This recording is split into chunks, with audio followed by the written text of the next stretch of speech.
Himalaya plus और मैं हूं आपके साथ दीपिका गौड़।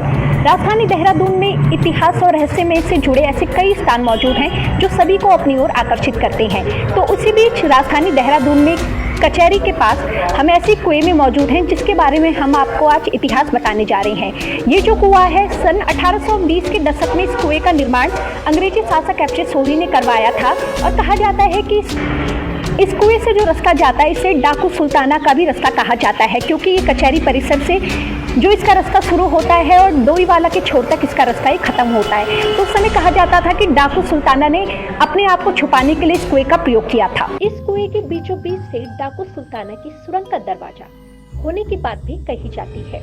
कहा जाता है कि डाकू सुल्ताना ने यहाँ एक सुरंग बनवाई थी। अंग्रेजी शासक एफ जे सोरी के नाम पर इस कुएं को सोरीज वेल यानी कि सोरी का कुआं भी कहा जाता है। डाकू सुल्ताना की सुरंग कचहरी परिसर से डोईवाला तक जाती है, लेकिन पर्यटन का नया केंद्र बन सकने वाला ये स्थल गुमनामी में है। कुएं में चारों ओर दीवारें बनवाई गई है। कुएं का निर्माण लाहौरी ईंट से किया गया है, जबकि इसमें उड़द की दाल का लेप लगाया गया है। कुआं इतना गहरा है कि ये अगर अंदर पत्थर फेंका जाए तो ऊपर हल्की सी आवाजें आती है। कई लोगों का तो ये भी मानना है कि इस कुएं से रात में अजीबोगरीब आवाजें आती है। कुएं के बगल में स्थित लोक निर्माण विभाग का कार्यालय है, जो अंग्रेजी शासक काल में बनवाया गया था। तब यहाँ अंग्रेजों के सरकारी घोड़ों का स्तंभ बनाया गया था।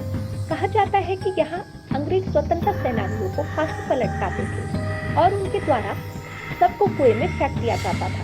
1945 में हुए दंगों के दौरान इस कुएं में कई शवों को फेंका गया था।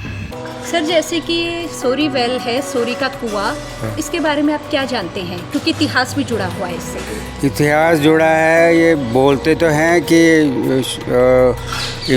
अंग्रेज़ों ने बनाया था 1820 में, लेकिन यहाँ जो बुज़ुर्ग हैं, काफ़ी स्थानीय बुज़ुर्ग हैं देहरादून के, उन लोगों का कहना है कि ये बहुत पहले का बना हुआ है, मुग़लों के टाइम का बना हुआ है ये। और कुछ लोग कहते हैं कि इसमें से अजीबोगरीब आवाज़ें भी आती हैं और स्वतंत्रता सेनानियों को फांसी दी जाती थी। यहाँ कोई, मैंने जहाँ तक मेरी जानकारी है, यहाँ फांसी नहीं दी जाती थी। फांसी उधर दी जाती थी, दूसरी जगह दी जाती थी, जहाँ आज मंदाकिनी होटल है। वहाँ से डेड बॉडी लाके यहाँ फेंकी जाती थी। वहाँ से डेड बॉडी लाके यहाँ फेंकी जाती थी। तो अभी आपने देखा कि इस कुएं से जुड़ी हुई जानकारी हमने आपके साथ साझा करी। तो ही ये जो ऐतिहासिक धरोहर है, जो इतिहास से जुड़ी हुई है, ये कुआं अब कहीं ना कहीं गुमनामी की ओर जाता दिखाई दे रहा है। इसे अब संरक्षित करने की ज़रूरत है कि आने वाली पीढ़ी भी इसके बारे में जानकारी ले सके और इससे जुड़ सके। तो इसी तरह की वीडियोज़ के लिए हमारे साथ हिमालय प्लस पे बने रहिए।